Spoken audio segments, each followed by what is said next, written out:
Merci. Je voudrais remercier les organisateurs pour cette invitation. C'est un plaisir d'être ici au CIRM. Donc voilà, je vais vous parler de calcul tensoriel formel sur les variétés. Alors je vais parler en français, les transparents sont en anglais. J'ai compris que le français était la tradition ici.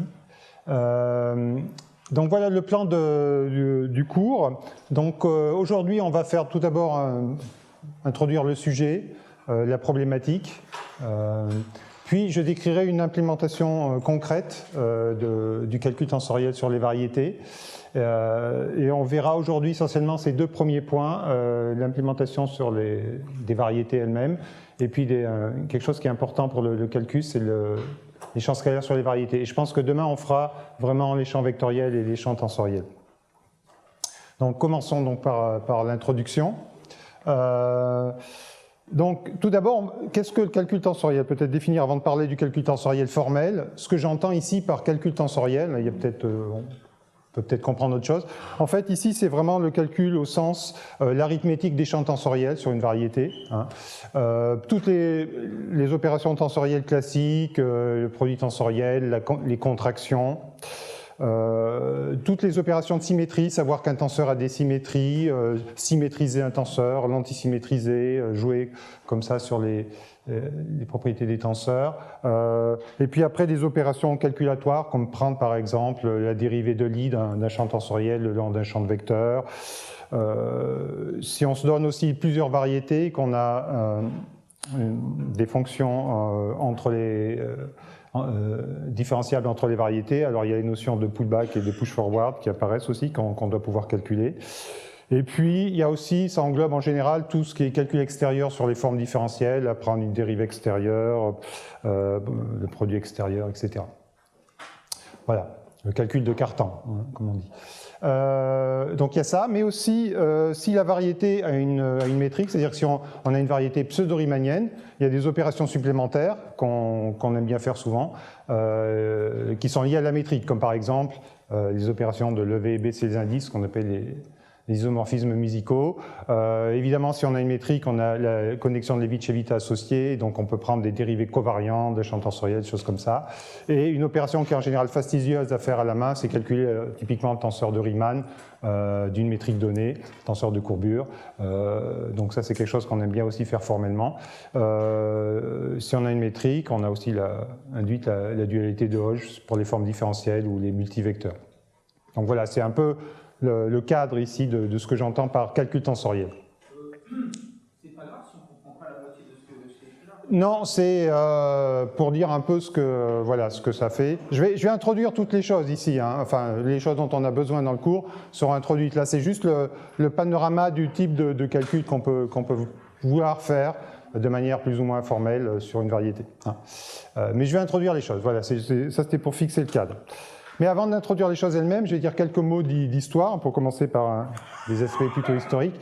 Le calcul tensoriel formel, le calcul sur les tenseurs, en fait, est presque aussi vieux, je pense, que le calcul formel lui-même. Le calcul formel au sens calcul formel sur des ordinateurs avec des machines. Bon, là, je rappelais juste Maxima, ça date des années 60, par exemple, comme un exemple de système de calcul formel. Et dès 65, par exemple, il y a quelqu'un qui a développé un programme pour calculer justement un tenseur de Riemann. Je montrerai un exemple à la fin du cours de calcul de tenseur de Riemann. Parce que, encore une fois, comme je disais, c'est quelque chose en général fastidieux à faire à la main, surtout quand on est en grande dimension. Enfin, quand je dis grande dimension, c'est plus grand que 2. Ensuite, toujours dans les années 60, il y a, au Royaume-Uni, il y a un relativiste qui s'appelle Ray D'Inverno, qui a écrit un code qui s'appelle ALAM pour Atlas Lisp Algebraic Manipulator. Il fallait expliquer qu'en fait, je ne me rappelle plus pour quelle raison, mais c'est pas du tout écrit en Lisp. Il y a Lisp dans le nom, mais bon, je ne sais plus. J'ai oublié la raison pour laquelle c'était pas du Lisp. C'est un autre langage sans doute. Et il a calculé avec ça, justement, encore une fois, le tenseur de Riemann d'une certaine métrique, qui était la métrique de Bondy, qui est bien connue en relativité générale. Et en fait, le calcul à la main, le papier de Bandy doit être daté de 1962-63, je crois. Ça leur a pris 6 mois. Alors, ils ne faisaient peut-être pas ça tous les jours non plus, mais disons, ça a pris 6 mois de calcul avec Bandy et ses collaborateurs. Et là, sur la machine, ça a pris seulement 4 minutes. Et en fait, ils ont découvert 6 erreurs dans les calculs faits à la main. Donc ça montre aussi l'intérêt, évidemment, du calcul formel sur les tenseurs. Et alors, je ne vais pas faire, c'est pas un cours sur l'histoire du calcul tensoriel. Il y a eu beaucoup de programmes de développés dans les années 70, 80, jusqu'à nos jours. Et là, je vous ai mis un lien sur une page d'un collègue espagnol, José María Martín García, qui maintient plus ou moins à jour la liste de tous les packages, toutes les choses comme ça. Alors, je vais quand même dire quelques mots de différents packages. Enfin, je vais présenter. C'est pas du tout une liste. Encore une fois, la liste plus ou moins exhaustive, elle est sur ce lien. Là, c'est juste pour dire un peu ce qui existe sur les principaux, disons, on va dire, sur le marché. Alors, on peut les classer en 2 catégories. Ceux qui fonctionnent sur un système de calcul formel généraliste, comme Maple, Mathematica ou SageMath. Dans la catégorie de ceux qui fonctionnent sur Mathematica, il y a Exact, qui est justement développé par José María Martín García, qui est la personne qui maintient cette liste ici. Donc ça, c'est le package lui-même est libre. Bien sûr, il faut avoir Mathematica pour le faire fonctionner. Il y a également, ça c'est développé par un mathématicien américain Lee, qui a écrit notamment des livres bien connus sur les variétés différentielles, ça s'appelle Ricci. Il y a un vieux package, je ne sais plus si c'est encore vraiment maintenu, MathTensor pour Mathematica. Et pour Maple aussi, il existe des choses comme le GR-Tensor, qui en est à sa 3e version. Qui date de l'année dernière en fait seulement, et puis des choses comme Differential Geometry. Bon, il y a des choses qui sont à la fois aussi pour Maple et pour Mathematica, c'est un produit commercial, Atlas, et bon, ça je vais en parler plus en détail dans la suite. Il existe aussi maintenant quelque chose pour Sage. Il y a également c'était le cas notamment des premiers programmes, c'est ceux dont j'ai parlé, la Geom, Alam, c'était des programmes entièrement dévolus au calcul tensoriel, c'était pas du tout généraliste, ça ne pouvait faire que des calculs de tenseurs, donc ce qu'on peut appeler des applications standalone. Donc il y a toute la succession du programme Alam d'Inverno que je mentionnais, qui s'appelle Sheep, etc. C'est surtout dans les années 80 que ça a été développé. Plus récemment, il y a quelque chose qui est beaucoup utilisé en théorie des champs, qui s'appelle Cadabra, qui a la particularité d'avoir une interface complètement en LaTeX. C'est-à-dire que non seulement les sorties sont en LaTeX, comme par exemple dans SageMath, mais aussi les entrées. Toutes les entrées, vous tapez plein de backslash parce que vous rentrez tout que du LaTeX. Ça, c'est assez rigolo. Un autre programme aussi récent, un exemple, Raspberry. Alors ça, c'est une classification comme ça, mais on peut faire aussi une autre classification suivant ce que font les choses, ce que font les programmes. En effet, on peut distinguer 2 types de calcul tensoriel. Il y a ce qu'on appelle calcul tensoriel abstrait, calcul tensoriel explicite ou sur les composantes. Abstrait, ça veut dire c'est essentiellement des manipulations d'indices, c'est-à-dire qu'on ne spécifie pas la variété, ni même sa dimension, c'est une variable elle-même, petit n par exemple, là c'est pas concret, c'est pas n égale 2 ou 4, etc. Et on ne spécifie pas non plus la variété, ou très peu. Et on fait des choses comme des contractions, on utilise des symétries, par exemple, on simplifie des formules, par exemple, qui ont des contractions, étant donné la connaissance des symétries sur les tenseurs, par exemple, telle formule se simplifie, des choses comme ça. Donc là, il y en a beaucoup parmi ceux que j'ai cités précédemment, ceux-là sont dans cette catégorie-là. Et il y a une deuxième catégorie qui sont donc les calculs plus explicites, où là, c'est justement pour éviter des calculs fastidieux à la main. Et le projet que je vais présenter s'inscrit dans cette catégorie-là. Mais on va voir concrètement ce que ça veut dire. Voilà. Alors, justement, ce que je vais présenter ici, dans ce cours, aujourd'hui et demain, donc c'est un système, une méthode, disons, de calcul tensoriel qui a les spécificités suivantes. L'idée, c'est que ça soit déployé sur une variété précise. Donc la dimension est fixée, c'est pas une variable, la dimension est fixée. Non seulement la dimension est fixée, mais la variété elle-même est fixée. C'est-à-dire qu'il faut se donner un atlas, décrite par un atlas, décrite par des cartes. Et il faut se donner également les fonctions de transition entre les cartes pour fixer complètement, de manière non ambiguë, la variété. On va voir des exemples concrets, évidemment. Donc ça, c'est le premier point. Le deuxième point, c'est que contrairement à beaucoup de programmes qui existent sur le marché, là on ne se limite pas à un seul système de coordonnées ou un seul champ de repères. Ça peut calculer dans plusieurs cartes, parce que justement en général il faut plusieurs cartes pour décrire complètement la variété. Souvent les programmes, par exemple sous Mathematica, il faut se fixer les coordonnées, on dit voilà, tac, et puis ça calcule dedans. Là l'idée c'est de ne pas être limité par ça. De ne pas être limité non plus sur la nature de la variété, c'est-à-dire que ça peut tourner sur des variétés qui ne sont pas parallélisables, c'est-à-dire sur lesquelles il n'existe pas un champ de repère global dans lequel vous pourriez exprimer les composantes de vos tenseurs. Je décrirai ça plus en détail par la suite, ce que c'est qu'une variété parallélisable ou non parallélisable. Et aussi l'idée de ce projet, c'est d'avoir quelque chose qui soit indépendant du moteur de calcul formel, du calcul symbolique. Qu'est-ce que j'entends par là? Ça veut dire qu'à un moment donné, finalement, vous allez voir, on va se ramener à du calcul sur des ouverts parallélisables sur la variété. Et là-dedans, par exemple, faire l'addition de tenseurs, ça va vouloir dire faire l'addition des composantes de ce tenseur.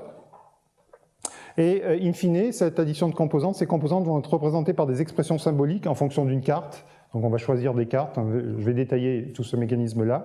Et donc pour faire cette addition symbolique, et bien là il faut se reposer sur un moteur de calcul symbolique. Alors je vous montrerai deux exemples dans ce cours, Pinac, qui est le moteur symbolique par défaut de Sage, et SymPy aussi, qui est quelque chose de bien développé en Python, mais il peut y en avoir d'autres, ça c'est en cours de développement, j'en parlerai. Voilà, donc c'est un peu les caractéristiques de la méthode que je vais présenter aujourd'hui. Alors, je vais me présenter cette méthode avec des détails d'implémentation, par moment, très peu, j'essaierai de vous montrer des bouts de code quand même pour voir vraiment comment sont implémentées les choses. Tout ça, ça a été effectué par un projet qu'on a appelé Sage Manifold. C'est complètement intégré dans Sage aujourd'hui. Au départ, c'était plutôt un paquet, mais maintenant, c'est complètement intégré dans Sage. Et c'est développé par toute une série de personnes. Je peux peut-être montrer la liste ici si les connexions fonctionnent. Voilà, donc ça c'est comme Sage, c'est un projet collaboratif. Voilà la liste des personnes qui ont contribué à des degrés divers à ce projet.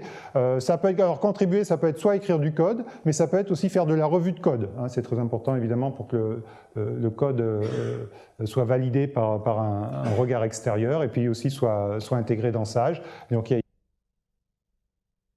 beaucoup ou pas beaucoup.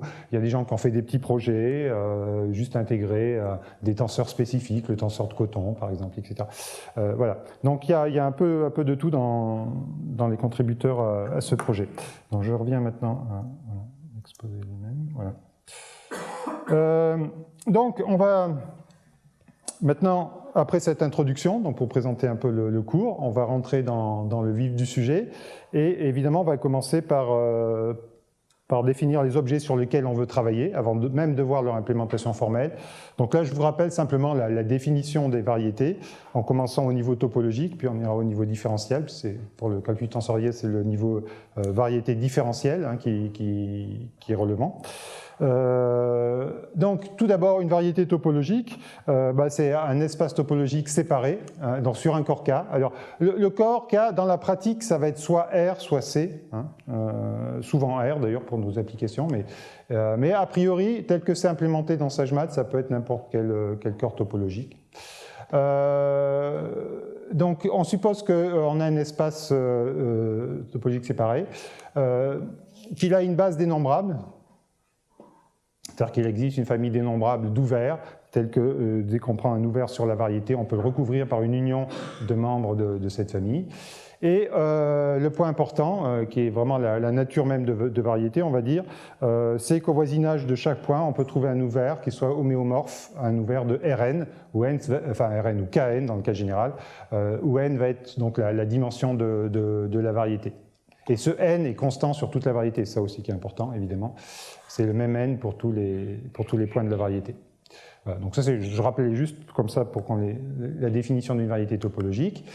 Et là, ce que je vais vous montrer, donc concrètement, c'est l'implémentation, comment un peu, on peut réfléchir à ça. Comment est-ce qu'on peut implémenter ce genre de concept dans un logiciel de calcul formel comme Sage, par exemple. J'ai pris Sage, enfin, concrètement, le projet est d'implémenter dans Sage. Donc pour ça, j'ai préparé une feuille de calcul. Alors cette feuille de calcul, vous l'avez ici, il y a différents liens, c'est la même feuille en fait. Vous l'avez ici, vous pouvez la voir de manière passive sur ce qu'on appelle le Jupyter NBViewer, qui est l'outil pour voir afficher des feuilles de calcul de type Jupyter. Mais là, c'est une feuille avec laquelle vous ne pouvez pas interagir, juste vous pouvez la regarder. Il y a une deuxième façon d'accéder à ces feuilles de calcul, c'est d'utiliser le serveur CoCalc, qui s'appelait autrefois SageMathCloud, dont vous avez peut-être entendu parler. CoCalc, c'est un serveur de calcul à distance, enfin de type cloud, donc, sur lequel on peut ouvrir un compte gratuit ou un compte payant pour avoir pour avoir du calcul sur des machines plus dédiées. Et à ce moment-là, vous pouvez faire tourner cette feuille. Il faut d'abord ouvrir un compte gratuit. Et puis, vous pouvez faire vous-même tourner cette feuille, ou vous pouvez la télécharger, évidemment, et la faire tourner sur votre ordinateur. Juste la commande à lancer, c'est Sage-N, N comme notebook, Jupyter, pour ouvrir Sage dans le mode notebook Jupyter. Voilà. Donc ça, c'est les différentes façons. Évidemment, si vous ne voulez pas recopier ces liens, j'ai mis ici sur cette page-là les liens vers ces feuilles de calcul, parce que les liens ici sont évidemment impossibles à recopier à la main, donc c'est cette page-là en fait, si vous voulez exécuter vous-même le truc. Donc on va commencer par ça. Donc hop, on va ouvrir Sage. Donc là, je le fais en local sur ma machine. Je vais mettre peut-être en plein écran. Non, ça c'est pas en local, ça c'est justement sur le SageMathCloud, sur le CoCalc. En local, je l'ai ici. Donc Jupyter, quand on lance cette commande-là, Sage-N Jupyter, ça ouvre en fait une fenêtre dans votre navigateur par défaut. Hein. Donc c'est ça qu'on va utiliser ici. Donc moi je suis par exemple sous Firefox, mais ça peut être n'importe quoi. Voilà. Donc, on va commencer. Donc là, maintenant, on est en mode interactif. Donc, tout d'abord, ça c'est juste pour faire afficher la version de Sage qu'on veut utiliser. En fait, ça marche, cet aspect variété et calcul tensoriel marche depuis maintenant quelques temps, c'est-à-dire depuis la version 7.5 de Sage. Mais la version calcul avec SymPy plutôt que le moteur par défaut de Sage est plus récente. Et il faut une version 8.2 bêta quelque chose pour que ça fonctionne. Aussi par défaut le notebook ne fait pas des affichages LaTeX et là comme on va avoir pas mal de formules c'est plus agréable d'avoir un affichage LaTeX, ça c'est une métacommande pour Jupyter pour lui dire d'afficher en LaTeX. Alors on va commencer par construire une variété, alors on va faire simple hein, pour le but de ce cours, on va prendre une variété dimension 2, hein. On ne va pas prendre 1 pour pas être complètement trivial non plus. Donc on la déclare dans Sage, je sais pas, ah oui je vais peut-être monter le truc là.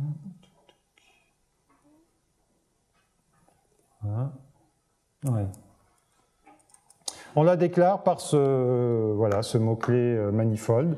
On déclare d'abord la dimension et ensuite ici vous avez une chaîne de caractères qui va représenter en fait le nom que l'utilisateur veut donner à cette variété. Alors pour ceux d'entre vous qui ne sont pas familiers avec Python, s'il y en a, je me permets d'insister sur un point, c'est la différence entre les noms des objets tels qu'ils vont s'afficher par exemple, donc qui sont définis ici par des chaînes de caractères, et puis ce qui est à gauche du signe égal ici, ça c'est simplement une étiquette Python qu'on donne à la variable, ce qu'on pourrait appeler un pointeur de manière informatique, sur l'objet. Donc on pourrait très bien imaginer un nom différent ici, l'appeler la variété n par exemple, et que le pointeur s'appelle m, mais bon, évidemment par consistance, il vaut mieux donner le même nom, mais c'est tout à fait permis. Donc là, ça crée une variété, voilà, ça vous répond. Si vous faites print m, bon, c'est une variété dimension 2, il n'y a pas beaucoup d'informations. Simplement, vous avez peut-être remarqué qu'ici, on n'a pas passé le corps de base. Simplement, c'est parce qu'il y a des paramètres par défaut, hein, comme souvent dans les fonctions Python.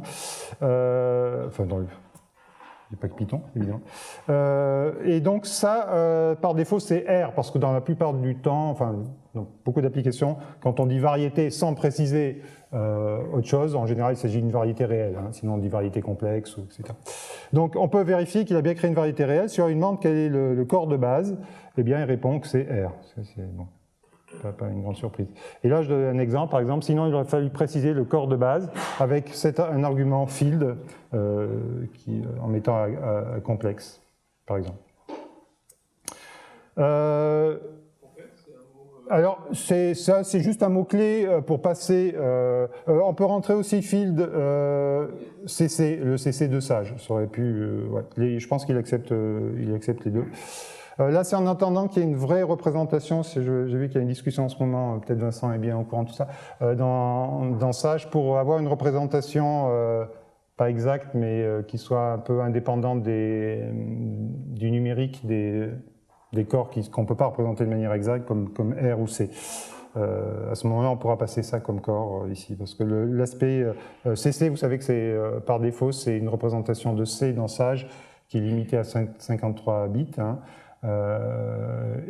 Donc c'est pas le vrai C en fait, mais cet aspect 53 bits joue aucun rôle dans ce calcul sur les variétés, donc ce serait plus satisfaisant de passer une représentation plus abstraite de C quand il y en aura une à ce niveau-là. Par exemple ici, on peut montrer exactement ce que c'est que si je faisais print ici pour avoir plus de détails sur ce que c'est que ce R, vous allez voir que c'est le truc avec 53 bits, je pense qu'il affiche ça comme ça, voilà. Et là, on s'en fout des 53 bits à ce niveau-là, on est au niveau formel, voilà. Alors, vous savez aussi peut-être, mais bon, ça joue. On verra un peu plus en détail dans la suite du cours que Sage fonctionne avec un système de catégories, et donc on peut vérifier que cette variété, elle est bien dans l'ensemble dans la catégorie plus précisément des espaces topologiques, comme il se doit évidemment, puisque c'est en premier un espace topologique. Et si on veut voir toutes les catégories auxquelles l'objet qu'on vient de créer appartient, donc c'est la fonction catégorise, eh bien on voit que il y a une hiérarchie ici en fait. On va des variétés différenciables sur des variétés lisses sur R, les variétés différenciables sur R, les variétés sur R, les espaces topologiques, les ensembles, etc. Et puis les objets sages. Ça, c'est pas vraiment une catégorie mathématique. Voilà. Alors, on peut aussi se limiter, si on ne veut pas faire de calcul, attention, si on veut faire autre chose, on peut se limiter ici à avoir une variété purement topologique par défaut. La structure sera une structure de variété lisse, c'est infini. Mais si on voulait se limiter au niveau topologique, il suffit de rajouter ce mot-clé, la structure égale topological, pour avoir une variété purement topologique. Mais on ne peut pas faire grand-chose dessus, mis à part faire du calcul dans Descartes, c'est pas super intéressant pour ça pour l'instant. Alors, si on veut regarder un peu comment ça s'est implémenté, qu'est-ce que c'est que cette variété, une chose naturelle à faire pour voir ça, c'est de demander quel est le type de cet objet, hein, le type au sens Python, quelle classe Python ça appartient. Et là, ça, je vous réponds que c'est une classe. Alors là, il y a le chemin complet pour voir où cette classe est implémentée, mais on peut voir ici que ça s'appelle, ici, à la fin, Differentiable Manifold with Category. Alors ça, ce with catégorie, ça vient rappeler effectivement que Sage fonctionne par un système de catégories. Donc en fait, ce que nous, développeurs, on a implémenté au niveau pour traiter les variétés, c'est une classe qu'on a appelée Differentiable Manifold, variété différenciable. Et en fait, c'est pas exactement ça qui va être créé quand on instancie M. En fait, c'est une sous-classe de ça qui s'appelle Manifold with Category. Alors, ça, on peut vérifier que c'est bien une sous-classe de la classe qu'on a implémentée par cette commande isInstance. On peut vérifier également que c'est une sous-classe de la classe topological manifold. Mais par contre, le fait que, par le mécanisme, parce qu'on a déclaré en fait que c'était dans la catégorie des variétés, la classe qui est vraiment créée, cette Differentiable Manifold With Category, elle a en fait des fonctionnalités supplémentaires qui sont générées dynamiquement par le mécanisme des catégories dans Sage. En l'occurrence, ici, ça n'apporte pas tellement de fonctionnalités parce pour l'instant, c'est assez pauvre le mécanisme des catégories pour les variétés tel qu'il est implémenté. Mais pour d'autres objets, ça apporte pas mal de fonctionnalités. On verra des exemples. Hein, c'est pas fondamental à cette heure-ci. Là, je vais peut-être juste montrer la hiérarchie. Je crois qu'ici, je vais montrer ici. Voilà, la hiérarchie des classes. Donc ça, je parle de classe, c'est vraiment classe au niveau Python. ce qui est implémenté. Donc ici, il y a un petit code couleur déjà. Il y a des classes qui sont en jaune, qui sont des classes qui n'existaient pas dans Sage il y a quelques temps, qui ont été implémentées lors du projet Sage Manifold. Et en bleu, c'est des Sages plus génériques, des classes plus génériques de Sage. Et notamment, il y a deux catégories importantes de classes dans Sage. Il y a les classes parents et les classes éléments, puisque aussi Sage fonctionne sur un schéma parents-éléments. Donc il y a des objets qui sont plutôt des parents, c'est-à-dire qu'ils représentent des ensembles avec une structure algébrique typiquement, ou pas forcément algébrique, ici on est plutôt au niveau des variétés. Et puis des structures de type élément, c'est-à-dire qui sont censés être des éléments de ces ensembles. Donc là, par exemple, nous on a une classe qui s'appelle Manifold Point, comme son nom l'indique, ça va être destiné à représenter des points sur une variété, et ça dérive de la classe élément. La classe de toute cette hiérarchie, la classe de plus haut niveau qui dérive de parents, en fait, c'est la classe pour représenter n'importe quel sous-ensemble sous une variété. Étant donné que la variété elle-même est considérée comme un sous-ensemble d'elle-même, donc c'est pour ça que les variétés sont en dessous, héritent de ça, en fait. Et bon, là, ça c'est un aspect plus technique, disons, qui est la représentation unique, qui fait qu'une fois qu'on a créé un objet avec cette commande m égale manifold 2, j'ai juste précisé la dimension et le corps de base finalement, j'ai rien dit sur la variété elle-même, et bien ça crée un objet unique. C'est-à-dire si je refais une deuxième commande comme ça, je vais avoir un objet différent. C'est bon. Est-ce qu'on peut créer deux variétés différentes de dimension 2 sur là? Ah oui, bien sûr, on peut en créer autant que tu veux, enfin, tu peux en créer plusieurs, et puis après tu peux faire des maps de... On change de nom, c'est ça? Voilà, il faudra changer de nom, changer de pointeur Python, enfin, évidemment, changer de nom, et à ce moment-là, tu pourras faire un map d'une variété vers l'autre, faire ce que tu... On verra un exemple d'application entre variétés, oui. Ce qui rend unique, c'est le choix de la chaîne qui était en deuxième argument. Oui, alors ici c'est un peu plus parce que c'est vraiment unique. Il y a un processus interne qui fait que en fait, ça génère une chaîne aléatoire pour rendre l'objet vraiment unique. Mais normalement, effectivement, dans la unique representation dans Sage, c'est la chaîne de l'argument, effectivement. Mais là, comme là, la chaîne ne suffit pas à représenter l'objet parce qu'une variété, c'est pas seulement décrit par sa dimension. Et là, en plus, on a mis une string qui est le nom qu'on donne. Évidemment, c'est décrit par son atlas, etc. Et comme ça, on ne peut pas le préciser dès le départ. En fait, on ne peut pas construire de manière non ambiguë une variété uniquement à partir d'une chaîne d'arguments d'une seule fonction. Ça serait extrêmement fastidieux de faire ça. En fait, vous allez voir que la variété, on la construit pas à pas. À un moment donné, je vous dirai, tiens, à cette étape-là, notre variété est complètement définie. Elle a un atlas maximal et on a tous les changements de cartes entre les différentes cartes de l'atlas. Et donc, c'est pour ça qu'on a un mécanisme en fait pour assurer que chaque objet créé va être distinct de l'un des autres. Et de même qu'on ne peut pas non plus, de manière algorithmique, ce serait extrêmement difficile, extrêmement long et sans doute impossible dans beaucoup de cas, décider de l'identité de deux variétés, l'identité mathématique. Ça veut dire que si on trouve deux variétés qui s'appellent M, que deux, c'est quand même deux variétés différentes. Voilà, c'est deux objets différents, oui. Bien, donc voilà, donc ça c'est la chaîne. Alors la chaîne ici, oui, donc je disais, donc il y a les variétés topologiques, il y a les variétés différentiables qui ont plus de structure, et ça c'est des sous-classes pour des choses de dimension 1, comme un intervalle ouvert, considéré comme une variété, et R, mais R considéré comme une variété de dimension 1 sur lui-même. Bon, ça c'est, on n'en aura pas besoin dans ce cours.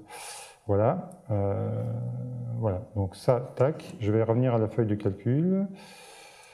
Donc voilà, donc là on a créé nos variétés. Alors maintenant, oui, on va créer des cartes sur la variété, on va commencer à faire des choses intéressantes. Pour l'instant, on a juste créé un objet de type parent, parent dans Sage. Donc là, on va créer des cartes. Donc ça, pour ça, je vais quand même remettre ça. Hop. Donc je rappelle tout d'abord la définition formelle d'une carte. Donc on se donne une variété topologique. Et alors, comme on a vu dans la définition de la propriété 3, numéro 3 de la définition d'une variété topologique, c'est qu'au voisinage de chaque point, on a un ouvert homéomorphe à Kn. Eh bien, ça veut dire qu'on va pouvoir créer explicitement un homéomorphisme. Donc, une carte, c'est un ouvert. Et puis, une fonction de cet ouvert vers Kn, où K, encore une fois, c'est le corps de base. Et à chaque point, on associe un nuplet de nombres. Et donc, on va appeler les coordonnées de ce point. Voilà. Et donc, on a une correspondance biunivoque comme ça, c'est une bijection. Alors, comme vous le savez tous, évidemment, en général, pour une variété donnée, il faut plus d'une seule carte pour couvrir toute la variété. Comme on va le voir explicitement d'ailleurs, il en faut au moins 2 pour la sphère, et pour toutes les sphères d'ailleurs, quelle que soit la dimension. Et également pour le tore. Et par exemple, pour le plan projectif réel, il en faut au moins 3, par exemple. Voilà. Et une fois qu'on a défini les cartes, on peut aussi définir ce qu'on appelle un atlas. Un atlas, en fait, ça va être un ensemble de cartes, tels que les domaines des cartes, l'union de tous les domaines des cartes couvre la variété. Donc ça veut dire que si on a un atlas, on a dans cet atlas, ça veut dire qu'on se donne suffisamment de cartes pour couvrir toute la variété, hein, d'où le nom atlas, évidemment. Voilà. Alors faisons ça sur notre exemple de variété dimension 2. Donc pour l'instant, encore une fois, on n'a pas vraiment défini la variété, on a juste dit que c'est une variété dimension 2, et on va la spécifier par justement se donner un atlas, c'est-à-dire se donner petit à petit des cartes. Alors pour ça, on va d'abord se donner le domaine de la carte, on va définir le domaine de la carte. Par cette commande, ici, on a la variété. Peut-être monter un peu.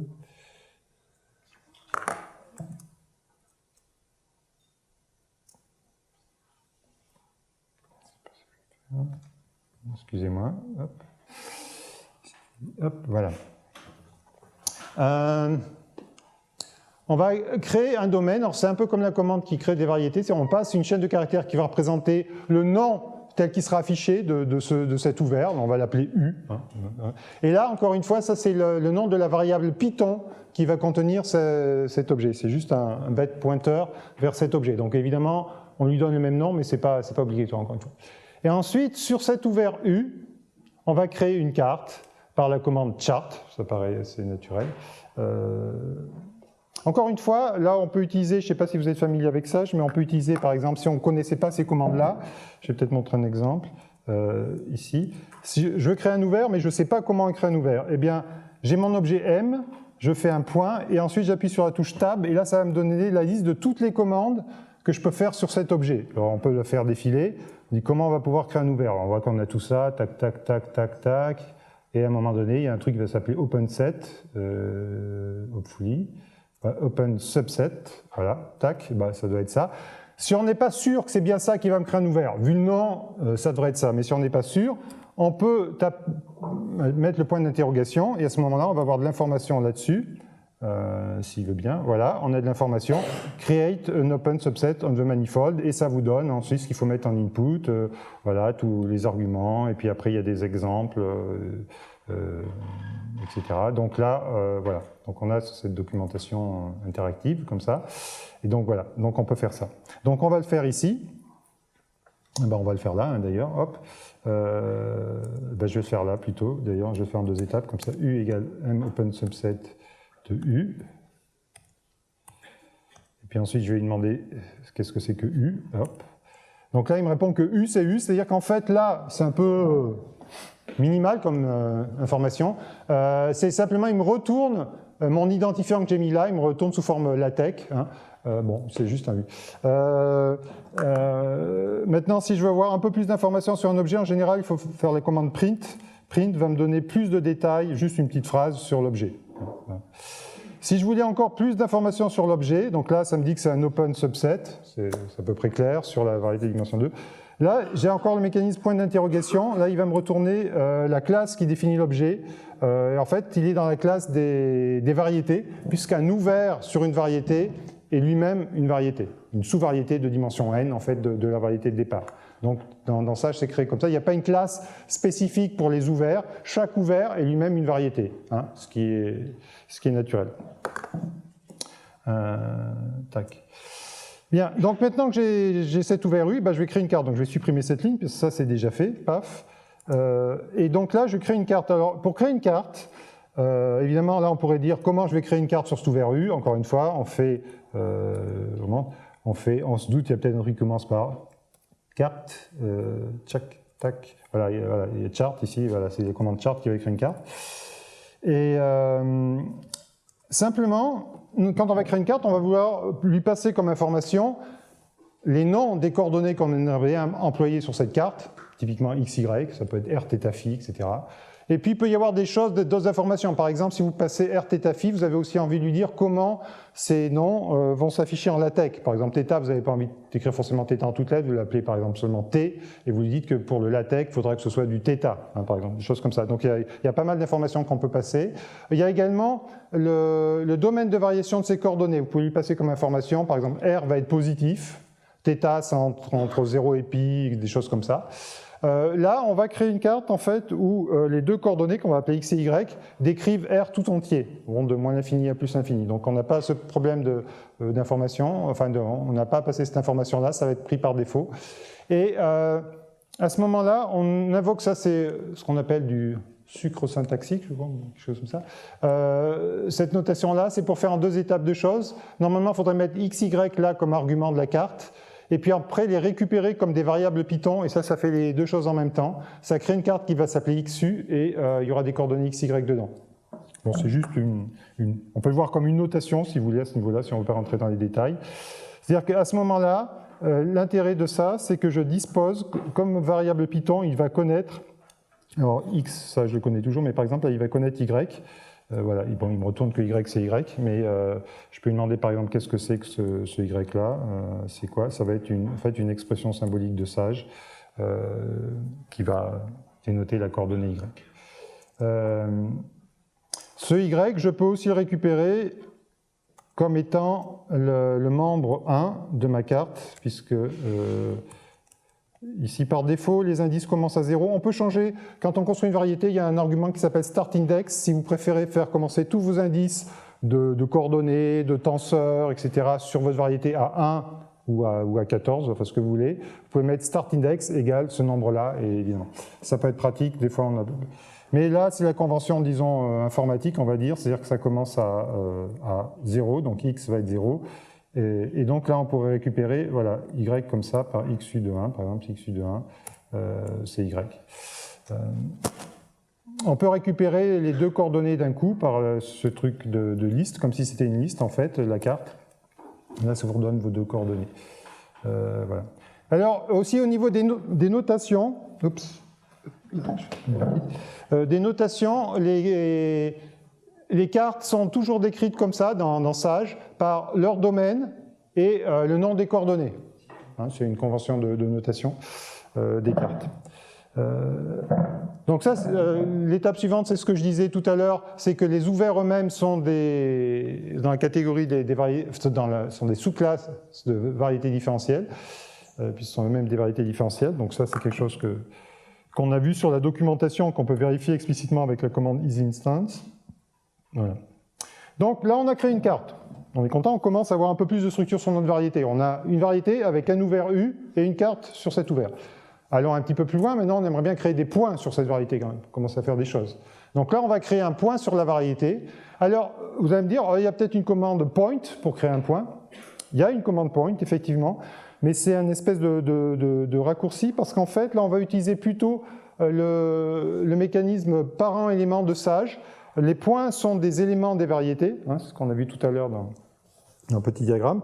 Et donc, comme toujours dans Sage, quand on veut créer un élément à partir d'un parent, eh bien, la syntaxe est la suivante. On prend le nom du parent, ici U, et après on passe de l'info pour créer l'élément. Donc là, l'info qu'on passe, en fait, ça va être les coordonnées de ce point dans la carte qu'on vient de créer. On pourrait omettre cet argument-là, puisque pour l'instant, on n'a créé qu'une seule carte. Donc il y a ce qu'on appelle le mécanisme de carte par défaut. Quand il n'y a qu'une seule carte, eh ben, il prend cette carte-là si on ne spécifie rien. C'est pour éviter de taper tout le temps chart égale machin, voilà. Hein. Mais là, je montre pour des raisons pédagogiques, on va dire. Et ensuite, on peut éventuellement ou pas donner un nom au point P. Là, on n'est pas obligé de donner un nom. Bon, j'en donne un, mais c'est pas. Voilà. Donc ça, c'est ce mécanisme, voilà ce que j'ai expliqué ici, parent-élément. Voilà, on passe l'information. Donc on fait ça. On a le parent U, ça veut dire que le point il va être explicitement sur U, il n'est pas n'importe où sur les variétés, il est dans l'ouvert U. Voilà, et on a créé un point. Et si on lui demande quel est son parent, évidemment il va répondre que c'est U, puisqu'on l'a créé comme un enfant, enfin un élément de U. Alors ce que je disais, voilà, ils sont implémentés par les points par la classe manifold point, hein, comme on l'a vu tout à l'heure. Et alors cette classe, je ne vais pas rentrer trop dans les détails de l'implémentation non plus, on ne va pas voir la classe, mais pour chaque classe, je vais essayer de vous donner un peu l'attribut principal ou les attributs principaux pour vous montrer un peu comment sont stockées les données, quelle information on stocke, pour savoir un peu comment on la manipule après. Donc évidemment, un point dans cette implémentation-là que je vous montre aujourd'hui des variétés, vous l'avez compris, les variétés vont être décrites essentiellement par les cartes, par des atlas, par un ensemble de cartes. Et donc, l'information principale, ce qui va identifier un point, c'est ses coordonnées dans une carte donnée, ou dans plusieurs cartes. Alors ça, c'est implémenté par un attribut qui s'appelle coordinate. Donc ça commence par un underscore, ça veut dire que c'est un attribut privé. Normalement, on n'est pas censé le voir en tant qu'utilisateur final, mais là, dans le but de ce cours, on va regarder des choses privées parce qu'on veut comprendre, enfin, essayer de voir un peu comment ça marche, tout ça. Donc là, c'est l'attribut coordinate. Alors vous voyez que cet attribut coordinate, si vous connaissez un peu Python, apparemment ça se présente comme un dictionnaire où il y a des clés et des valeurs. Alors les clés, c'est les cartes, en fait, parce que ce point peut avoir des représentations coordonnées dans plusieurs cartes, puisque vous pouvez avoir plusieurs cartes qui se chevauchent sur la variété, évidemment, qui ont une intersection non nulle. Donc ce point pourrait être à l'intersection de deux cartes. Et on le verra tout à l'heure. À ce moment-là, il pourrait avoir ses coordonnées dans plusieurs cartes. Et là, on n'a tout de suite qu'une seule carte. Encore une fois, c'est la notation des cartes par leur domaine et les coordonnées. Donc ça, c'est la clé. Et là, c'est la valeur. La valeur, c'est la valeur des coordonnées. Voilà. Donc ça, c'est juste un dictionnaire Python. Alors, on pourrait dire, par exemple, si on veut retrouver ces coordonnées, donc là on y a accès par le membre privé coordinate. Mais en fait, dans la vraie vie, puisqu'on a une carte, on a un point, on va appliquer la carte sur ce point, et ça doit mapper le point vers Rn. Et là c'est ce que ça fait. Donc j'ai XU, je vous rappelle que XU, je remets peut-être les notations là, ici XU c'est la carte, je vais l'appeler X comme carte, par exemple. Et sur U, bon les noms sont peut-être pas très heureux, voilà, XU c'est le nom de notre carte. Et donc j'applique la carte XU sur le point P et ça va me donner, ça me retourne les coordonnées 1, 2 de mon point. Bien. Donc maintenant, poursuivons dans la construction de notre variété, en fait on va construire un deuxième ouvert, une deuxième carte, mais sur un autre ouvert, oui. XU c'est un élément de... C'est un objet de type... c'est un objet de type carte, c'est pas un map en fait, s'il y a un type pour ça, on peut lui demander. Ou on peut le faire comme ça, XU, voilà. C'est de type carte. Non, parce que là, alors là oui, effectivement, je vois ce que tu veux dire. On va voir tout à l'heure, il y a des maps sur les variétés, mais là, pour les cartes, en fait, l'espace d'arrivée n'est pas considéré comme une variété lui-même, c'est une espèce de R corps de base, enfin R2 en l'occurrence, formé sur le corps de base. Et donc là, c'est pas implémenté parce qu'après ça se mordrait un peu la queue, parce que pour définir, on va voir, pour définir les maps sur les variétés, en fait, on a besoin des cartes puisqu'ils vont être définis par leur représentation coordonnée dans des cartes. Donc si on avait défini les cartes elles-mêmes comme des maps, il y aurait sans doute un problème, enfin peut-être qu'on peut... Et ça apporterait pas grand-chose au final, en fait, de les considérer. Surtout que si tu veux un vrai map vers R2, tu peux le construire très facilement à partir de la carte. Si tu as vraiment besoin de cet aspect, oui. Alors, comment le système sait, comment on peut savoir si le point appartient vraiment à l'ouvert? Alors, il va regarder, alors il y a un mécanisme, on peut lui demander par exemple X, voilà. Alors tout de suite, par exemple, là, je vais lui demander P in U, est-ce que P est dans U? Il va me répondre oui, parce qu'il va aller regarder dans les coordonnées de P s'il a des coordonnées sur la carte, des cartes de U, auquel cas il va dire qu'il est dans U, évidemment. Si ce n'est pas le cas, il va essayer de faire des changements de coordonnées. Étant donné son atlas, on va voir un exemple. On va faire un exemple concret. Tiens, là, pour ça, je vais créer donc mon deuxième ouvert V, avec une carte sur V, et je vais lui demander est-ce que P est dans V. Vous allez voir qu'il va répondre d'abord false, mais ensuite, quand on aura donné toute l'information, il va répondre true. Alors, là, je crée mon ouvert V. Donc là, maintenant, j'ai un deuxième ouvert sur ma variété, mais j'ai rien précisé de particulier, simplement qui s'appelle V. Je ne dis pas comment il se situe par rapport à U, on va le faire dans un deuxième temps. Et simplement, là, je crée des coordonnées que je vais appeler X', Y' sur V. Alors, comme évidemment X', Y', ça ne passe pas au nom variable Python, ça va faire, parce que le prime serait pris pour un délimiteur de chaîne, j'appelle XP, YP, P comme prime. Mais je veux lui dire qu'en LaTeX, il faut qu'il affiche comme X', Y'. Donc tout à l'heure, le corps de chart était vide parce que toute l'information était à gauche. Maintenant, je passe un petit peu plus d'informations. Je veux que la variable XP s'affiche comme X' et que la variable YP s'affiche comme Y'. Hein, c'est juste pour les autres. Et je pourrais passer du LaTeX plus sophistiqué ici avec des anti-slash et des machins. Si j'avais une commande LaTeX, si je voulais un gothique, machin, un truc. Ou simplement un caractère grec. Donc là, j'ai ça. Alors maintenant, je peux lui demander, est-ce que P est dans V? Là, comme je n'ai pas complètement construit ma variété, je ne suis pas sûr de ne pas générer une erreur. On va voir. P in V. Ah oui, il répond false. Parce qu'il n'arrive pas, il répond false, parce qu'il n'arrive pas à trouver un changement de carte, puisqu'évidemment, je n'ai rien défini encore, qui prouve que P est dans V. Donc il répond false. En général, une réponse false dans Sage, ça veut dire qu'il n'a pas réussi à prouver true. Un false n'est pas forcément... Normalement, ça devrait être la contraposée de true, mais false, c'est quand on n'a pas réussi à démontrer que le truc était true. Ce n'est pas toujours une logique binaire, hein, comme vous savez, en informatique. Donc il faut se méfier des réponses false, mais là, ça veut dire que je n'ai pas réussi. Alors, on lui reposera la question plus tard, quand on aura fini de votre variété, vous allez voir qu'il devrait répondre true. Hein. On y reviendra. Alors, je ne vais pas, pour ne pas être trop long, là on va se limiter à 2 cartes sur la variété. Donc on va dire que maintenant, on approche de la fin de la construction de la variété, on va dire que c'est l'union des 2 ouverts construits précédemment, et c'est tout. Il n'y aura pas d'autres parties non couvertes de ma variété. Donc là, il y a une commande qui est declare union, bon, je ne vais pas rentrer dans les détails. Et à ce moment-là, on peut lui demander par exemple, quel est ton atlas à ce niveau-là? Eh bien, mon atlas, pour l'instant, il y a 2 cartes, la carte sur U et la carte sur V, c'est tout. Alors, ce n'est pas encore complètement fini. Maintenant, pour bien finir la construction, il va falloir se donner des fonctions de transition d'une carte vers l'autre sur leur intersection commune. Et donc, on va dire ce que c'est que l'intersection de ces 2 cartes et on aura fini la construction de la variété. Donc ça, l'intersection, on va l'appeler W. Et en fait, on va définir ici, voilà, transition map, la fonction de changement de coordonnées, de transition donc, de la carte sur U vers la carte sur V, donc on prend la carte sur V. Et on l'a défini explicitement en donnant à la main les changements de coordonnées. C'est là en fait qu'on définit notre variété finalement, on dit comment... Et puis on définit l'intersection par un nom qu'on va lui donner pour l'affichage simplement.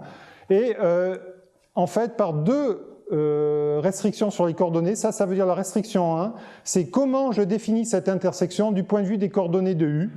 Et restriction 2, c'est comment je définis cette intersection du point de vue des coordonnées de P. Et donc là, ça veut dire en fait x2, y plus y2 de différentes 0. Donc ça veut dire que xy en tant que paire doit être différent de 0, 0. Donc ça veut dire qu'on exclut un point, finalement le point de coordonnées 0, 0 de U. Si ce point, je l'appelle S, je ménage le suspense, vous allez voir pourquoi S.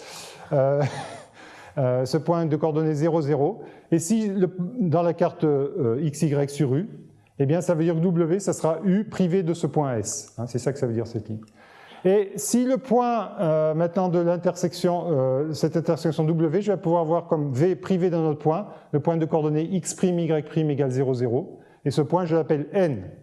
Hein.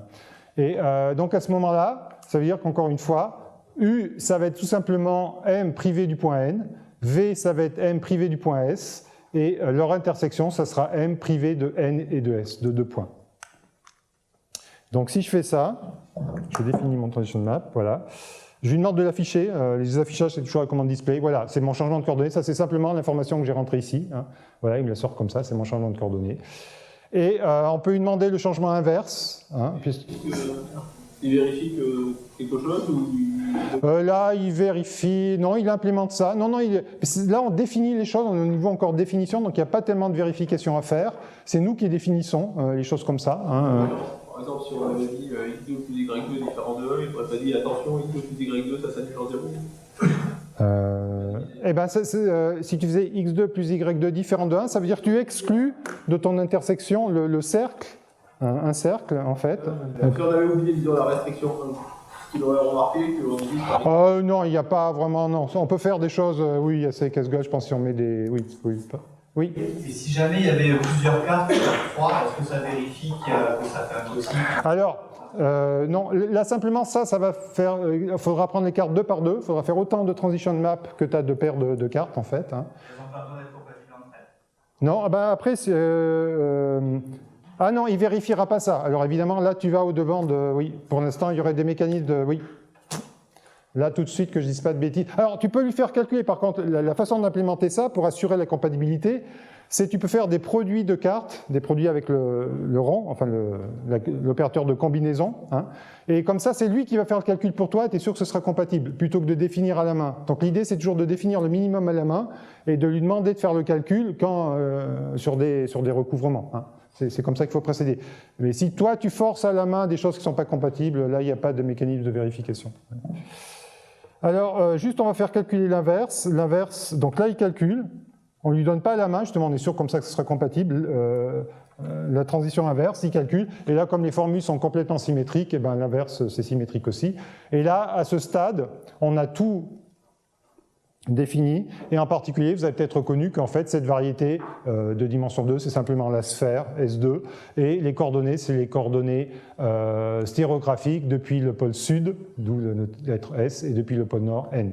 Donc en fait, ces coordonnées-là, juste, je pense que peut-être tout le monde voit ce que c'est que les coordonnées stéréographiques, mais je crois que j'avais mis un petit dessin juste pour montrer, voilà, ce que c'est que ces coordonnées. C'est-à-dire que si, donc j'ai ma sphère, donc là ici on a réduit une dimension, mais j'ai un point sur ma sphère, eh bien l'intersection, je fais une droite depuis le pôle nord, donc la droite qui passe depuis le pôle nord, l'intersection avec le plan z égale 0, eh bien je prends les coordonnées x, y de ce plan. Donc ça c'est ma carte effectivement depuis le pôle nord, ça va être les coordonnées x, y, et j'ai la même chose depuis le pôle sud, c'est les coordonnées. Donc ici pour le point P, ici c'est pas dessiné, par exemple depuis le pôle sud, je ferai cette droite là et ça me donnerait des coordonnées dans le plan z égale '0 que j'appellerai x', y', ça sera mes coordonnées de P depuis le pôle sud. Donc c'est ces deux cartes-là. Donc mon OU, qu'est-ce que c'est mon OU finalement? Mon OU, c'est toute la sphère moins le pôle nord, puisqu'évidemment je ne peux pas donner des coordonnées, faire une projection stéréographique de n, elle serait à l'infini. Donc c'est moins ce point-là. Mon OV, c'est toute la sphère moins le pôle sud. Et mon intersection W, c'est toute la sphère moins ces deux points, N et S. Hein, voilà. Donc à ce stade-là, on a toute notre sphère.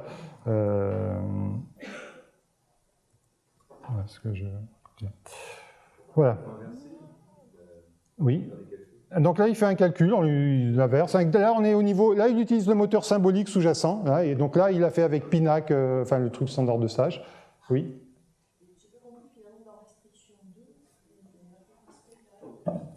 Oui, ça c'est une façon de dire qu'on voulait que ce soit différent de 0,0. Ah oui, il y a une faute de... Oui, exact. Ah oui, ça c'est une typo, ça. Merci. Ben, ça a marché quand même, apparemment. Hop. Je vais peut-être relancer la feuille, hein, parce qu'effectivement, on va peut-être au devant de surprise si on garde ça. Donc, je vais relancer la feuille. Je vais faire... on va se mettre là. Kernel restart. Hop.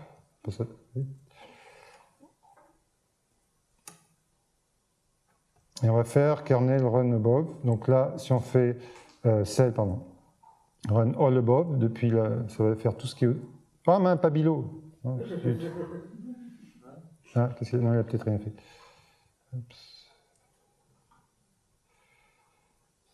Bon, je sais pas, je vais refaire un kernel restart. Hop.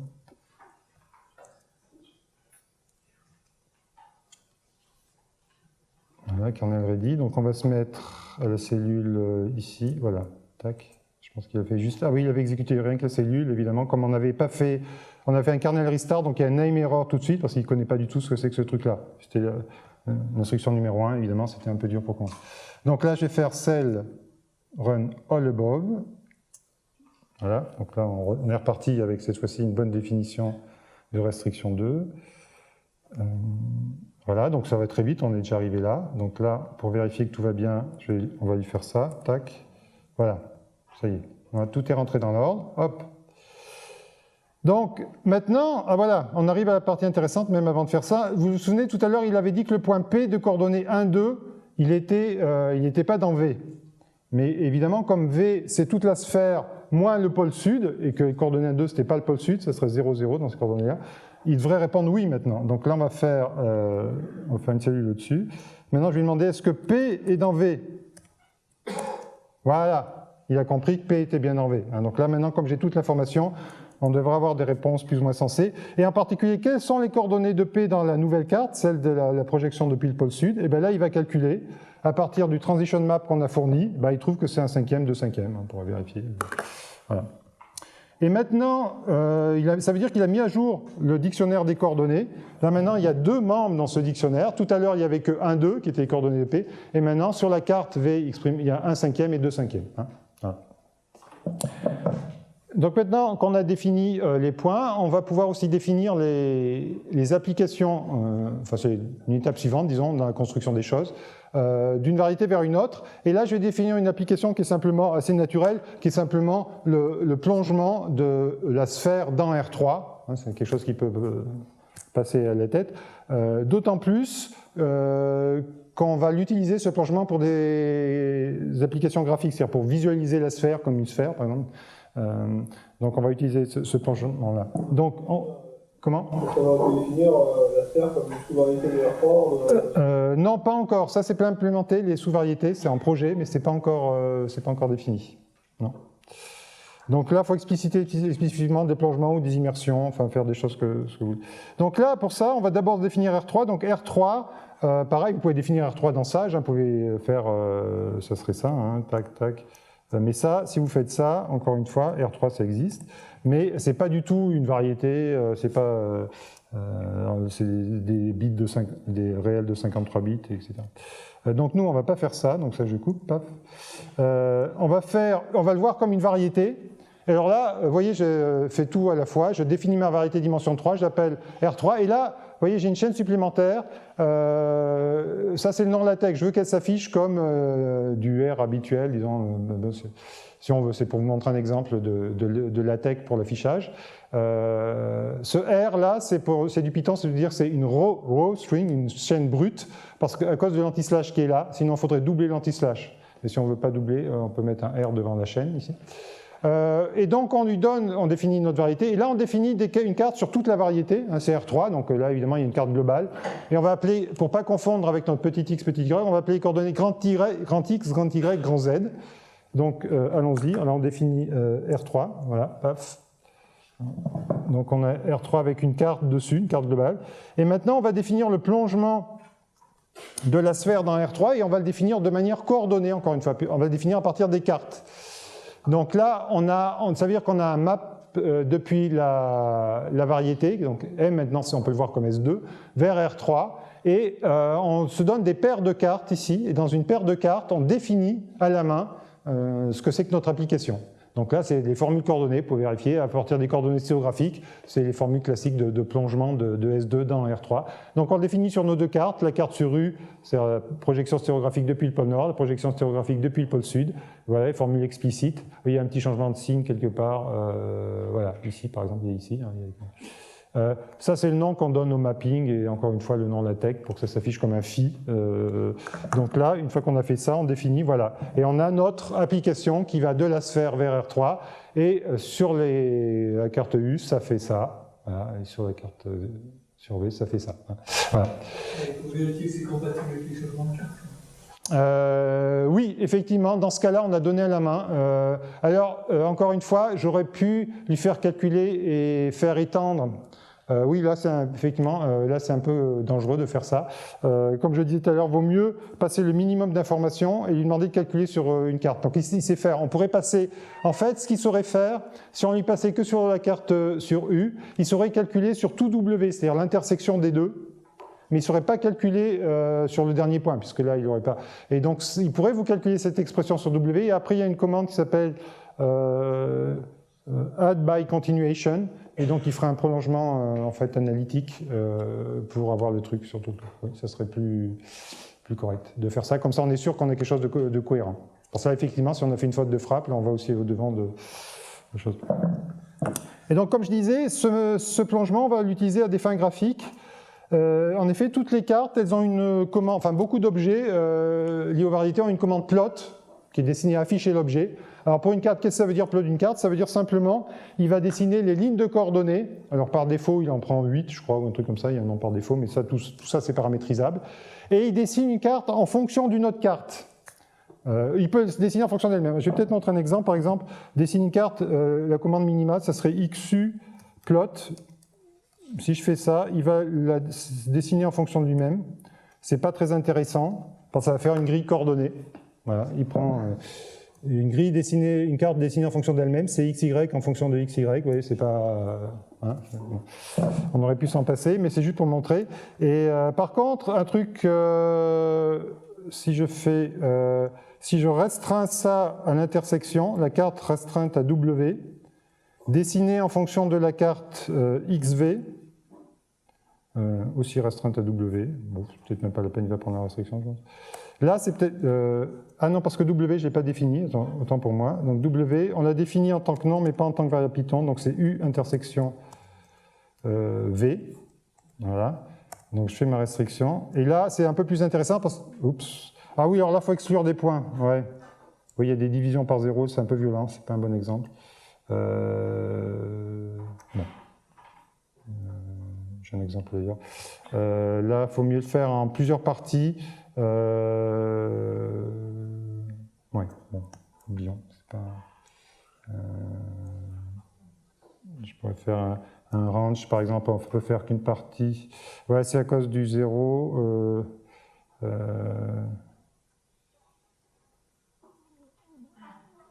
Je vais quand même vous montrer le truc.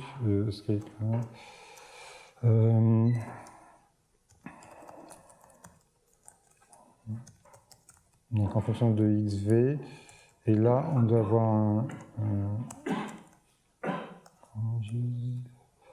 donc là on va passer un range en termes de X par exemple, on va faire varier X entre 0 et 1. Non, là, parce que je veux dessiner X, la carte X, donc je lui dis que X doit varier entre 0, 1 et 2, comme ça. Et puis Y, pareil, j'évite le 0, je pense que c'est le 0 qui pose des problèmes graphiques. Voilà, là il en veut bien. Voilà, il dessine une carte sérographique en fonction du node, donc c'est la carte des XY dessinée en fonction des X', Y', vous voyez. Ça ne tient pas complètement tout à l'écran, mais... Voilà, et donc j'ai qu'un bout, puisque j'ai fait un range, j'aurais fait prendre les valeurs négatives. Si je découpe en 4 cadrans, j'arriverai à avoir ma carte coordonnée en fonction de l'autre, sur le truc. Donc, mais ce que je voudrais dessiner maintenant, c'est ma sphère dans R3, mes cartes vues dans R3, plongées dans R3. Donc pour ça, je vais utiliser le mapping que j'ai défini, le fil, le plongement. Et donc en fait, je lui dis de dessiner la carte X en fonction des coordonnées cartésiennes X, Y, Z de R3. Mais pour ça, il faut avoir comment je vais dans R3. Donc ça, il faut lui passer à la main le plongement, phi.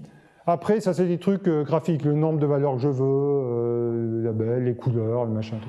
Et je rajoute sur le dessin aussi le point P, qui peut se dessiner en tant que point, hein, pareil, par le mapping. Et à ce moment-là, si je montre le résultat, ça va être ça va être un dessin 3D. Dans R3, voilà. J'ai mes deux coordonnées graphiques, donc en rouge par défaut, il dessine les cartes en rouge. Comme vous voyez, là, j'ai pas spécifié la couleur, c'est du rouge. Et si je veux autre chose, il faut le spécifier. Donc pour le nord, on n'a rien mis depuis le pôle nord, donc ça va être rouge. Et depuis le pôle sud, ça va être vert. Voilà. Donc on obtient ce dessin-là de la carte, des deux cartes, des lignes de coordonnées stéréographiques constantes. Alors on a exclu le pôle Nord, parce que là, on a de plus en plus, ça se resserre, le pôle Nord lui-même devrait être exclu. Donc ça, c'est un exclu, c'est parce qu'il faudrait mettre un max range. On peut raffiner par défaut. Il fait varier les coordonnées entre -8 et +8, je crois, par défaut, pour pas jusqu'à l'infini. Il faudra aller pour des valeurs de XY plus grandes que 8 pour pouvoir s'approcher du pôle Nord. Ici, c'est pour ça qu'il y a un trou, hein, évidemment, mais le trou, normalement, ça devrait être seulement un point. Et vous remarquez peut-être sur cette sphère, il y a le point P là, qui se balade de coordonnées stéréographiques 1, 2, hein, celui qu'on avait défini, là, il est dessiné comme un point. Voilà. Donc ça achève la construction de la variété, et puis on a éventuellement une représentation graphique, on a les deux cartes. Donc maintenant, on va faire des choses, on va commencer à aller vers le calcul tensoriel, c'est quand même le but de ce cours. C'est pas de dessiner des cartes, c'est de faire du calcul tensoriel. Alors, le calcul tensoriel, la première étape, ça va être le calcul sur les scalaires, en fait. Et pour ça, on va voir donc, la notion de champ scalaire. Revenons à notre... Voilà, la notion de champ scalaire. Alors, je vais d'abord définir ce que j'entends par champ scalaire. Enfin, c'est un peu évident d'après le nom, mais un scalaire, donc c'est qu'on va arriver sur le corps de base, K. C'est une application qui va de la variété vers le corps de base et qui est C infini. Je ne vais pas m'embêter avec des problèmes de différentiabilité, on pourrait généraliser ça, mais par défaut, on va supposer que tout est lisse. Voilà, simplement ça. Alors, la façon dont ça va être représenté dans Sage, c'est par des coordonnées, encore une fois. C'est comme pour le plongement qu'on a vu, là, phi. Ici, on va se donner des représentations coordonnées du point P dans une carte. Et là, on aura des fonctions des coordonnées, mais on aura autant de fonctions de coordonnées qu'on a de cartes sur le domaine. Hein. Voilà. Et alors j'appelle ça des chart functions, ces fonctions-là, c'est les fonctions des coordonnées, donc, qui vont en fait du codomaine, enfin de l'image d'une carte donnée vers le corps de base. Voilà. Ça, on y viendra ensuite. Donc, on se définit un champ, revenons à notre feuille de calcul, on se définit un champ scalaire, comme ça, à partir de son expression sur deux cartes. Alors là, il y aurait aussi éventuellement un problème de compatibilité. Là, c'était juste pour aller vite, j'ai montré, on se donne sur les deux cartes l'expression du champ, et il faudrait vérifier que c'est compatible. Encore une fois, on pourrait se donner que sur un truc, et... Ah ben peut-être je fais un exemple. Ah oui, je vais vous montrer un exemple. Là, c'est défini à la main où il y a une erreur potentielle. Et je crois que plus tard, je vais vous montrer comment on fait pour être sûr que c'est consistant. Donc là, on définit notre champ scalaire, comme ça. Et voilà, si on lui demande le display de ça, il dit que ça va de la variété vers R. Et sur chaque carte, ça, cette expression-là. Hein. J'ai choisi ces valeurs-là pour avoir des choses bornées, essentiellement, un champ qui soit bien défini. Alors, la représentation interne de ça, donc il y a une classe qui s'appelle diffScalarFit qui va implémenter ça. Mais surtout, ce que je vous montre ici, c'est son attribut principal, qui est encore une fois un dictionnaire Python, où les clés, cette fois-ci, ça va être donc les cartes, et les valeurs, ça va être les représentations coordonnées dans ces différentes cartes. En fait, ça, c'est les function charts qui s'affichent comme ça en montrant leur expression coordonnée. Hein, voilà. Et comme je disais, c'est ce que j'ai mis dans le petit texte ici, on peut se dire, oh mais ça, c'est un peu casse-gueule d'avoir défini en deux morceaux comme ça, c'est peut-être pas compatible sur chacune des cartes, effectivement. La bonne façon de faire, ce serait plutôt ça, donc là c'est ce que... Voilà, c'est le F0 qui est là. Voilà, c'est de faire ce prolongement analytique, en fait. Donc on définit que dans une carte, on définit les champs scalaires sur une seule carte, et après, on va prendre l'expression, donc si on veut l'expression sur la carte V, on va prendre l'intersection de U et de V, qui est ce que j'ai appelé W aussi, là, ici. Et on va dire là-dedans de regarder l'expression dans la sous-carte de XV, là-dessus, et après de faire le prolongement à tout V, hein, par les coordonnées. Voilà, donc c'est ce que fait cette expression, cette fonction-là. Et on peut tester que ce faisant, on obtient bien une fonction identique à la fonction de départ. Donc ça veut dire que c'était cohérent au départ. Voilà. Donc en fait, ce serait plus ça qu'il faudrait faire. Bien. Alors, comme je disais, la représentation interne des champs scalaires, c'est par ce dictionnaire ici express, comme expression. Mais l'interface publique, ça va être par chord function. Donc par exemple, si je fais chord function, ici, ça m'affiche un objet comme ça qui prend des coordonnées et qui leur associe donc une valeur symbolique ici. Pareil, on a chord function sur V, domaine V évidemment ça fait ça. Alors ça c'est des objets, on n'est pas encore au niveau complètement symbolique, là c'est des objets qui ont été introduits dans ce schéma de calcul sur les variétés, qu'on appelle des chart functions. Et en fait c'est eux qui vont contenir les représentations symboliques diverses, soit du SymPy, soit du PINAC, etc. Ça, je vais le montrer tout à l'heure. D'abord, pour juste bien insister la différence entre les chart functions et les champs scalaires. Les chart functions agissent sur les coordonnées. Par exemple, je peux lui demander qu'est-ce que c'est f de 1, 2. Hein, ça prend un 2, et puis ça le met là-dedans, et ça me retourne un sixième. Hein, ça paraît, on peut vérifier à la main, mais ça fait 1 plus 4 plus 1, ça fait bien 6. Donc ça, c'est bon. Oui. Quand on fait donc cette continuation, oui. Comment se calculer les limites? Non, alors quand je dis continuation, c'est un bien grand mot, c'est pas tellement au sens mathématique précis, c'est simplement on prend l'expression symbolique qu'on a trouvée par le calcul sur l'intersection, et on dit que cette expression symbolique, elle est valable dans tout le domaine. Donc là, il a fait, sur l'intersection de U et V, il a transformé les stéréographiques pôle nord en stéréographiques pôle sud. Justement, il y a pas de division par zéro. Et alors, si la fonction, effectivement, là j'ai pris une fonction qui était volontairement bornée sur la sphère, si la fonction de départ diverge, effectivement, l'expression va diverger. Par exemple, si j'avais pris x comme fonction, hein, par exemple, les coordonnées stéréographiques x, elle diverge vers le pôle nord, elle tend vers l'infini au pôle nord. Donc ça veut dire que sur la sphère, c'est pas une fonction bornée, x. Donc là, effectivement, on aurait une fonction divergente. Là, il n'y a pas de contrôle, à ce niveau-là, il n'y a pas de contrôle de ça, effectivement. Enfin, on est au niveau du symbolique, donc... Non, à quoi ça sert finalement de pouvoir continuer si on ne continue pas? Alors, peut-être le mot continuer, c'est un truc, le nom est peut-être malheureux parce que ce n'est pas au sens d'un prolongement analytique, c'est au sens où il prend l'expression symbolique et il étend son domaine de validité en dehors de l'intersection. Mais est-ce que ça veut dire qu'il y a une simplification symbolique qui se fait pour justement enlever les indéterminations qui apparaissent? Non, enfin je crois. Non. C'est la façon brute, elle est simplifiée au sens de la chaîne de simplification dans tous les calculs que je vous ai montrés, enfin j'en ai pas montré encore beaucoup de calculs, il y a des simplifications automatiques qui sont lancées. Dans des versions ultérieures, on mettra un contrôle plus fin, que l'utilisateur ait un contrôle plus fin sur le niveau de simplification. Pour l'instant, il y a quasiment l'équivalent plus ou moins d'un simplify full qui est appelé chaque fois, ce qui fait que les résultats sont assez compacts au niveau des calculs. Là, vous avez vu, par exemple, dans les... Parce que dans ce cas-là, c'est un peu que la carte D devient superflue. Si on dit, voilà, de toute façon, les coordonnées U, c'est quand d'AV, quelque part. Oui, mais après, lui, il sait dire, par exemple, si tu lui demandes si le point S, s'il est dans V, il va te dire non, par exemple. Il sait reconnaître si des points sont sur ce domaine ou pas. Il traite vraiment la variété comme une vraie variété. Hein. Par exemple, là, on peut lui demander N, V in... non, pas V, S... bon, j'ai pas introduit le S et le non, mais bon, on pourrait lui demander ça, mais il n'y a pas de...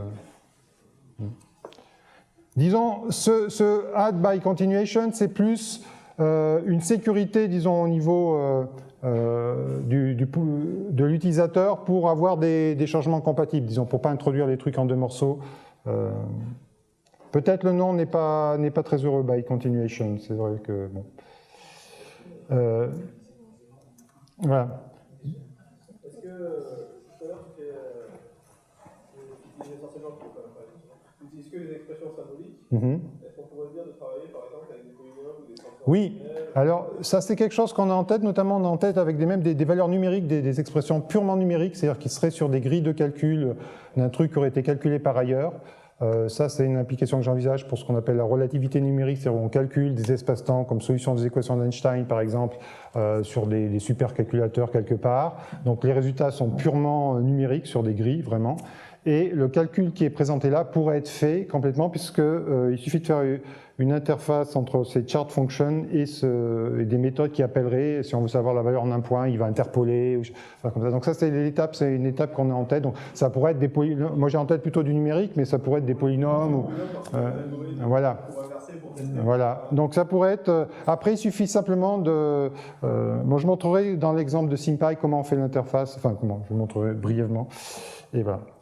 Donc, revenons à nos champs scalaires. Le étoile XU de P. Ah oui, alors là, c'est déjà pour dire ça, je prends P.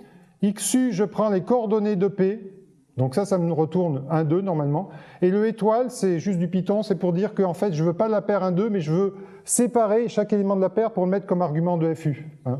Si je mettais ça, j'aurais une erreur. Voilà. On éclate la paire. Alors que...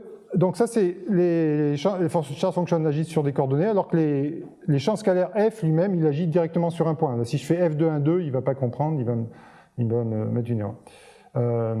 Voilà, alors là, c'est ce que j'expliquais. Maintenant, on va voir un peu le détail de comment c'est fait, qu'est-ce que c'est, pourquoi on pourrait mettre des polynômes ou des trucs numériques, par exemple.